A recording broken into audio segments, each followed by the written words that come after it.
Okay, ayos na yung mga saging natin. Buhay na po hanggang doon.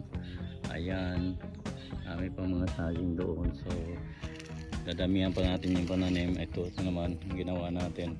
Nilinis natin yung ilalim niya para maganda yung mga tubo niya. So, ayan, ito. At least, malinis na po sila. Okay, so salamat po sa panonood nyo mga kababayan. Thanks for watching sa ating video po. God bless everyone. Salamat po sa panonood. Ayan, okay. So ito na yung nalinis po natin, ang mga paligid po. Ayan, okay.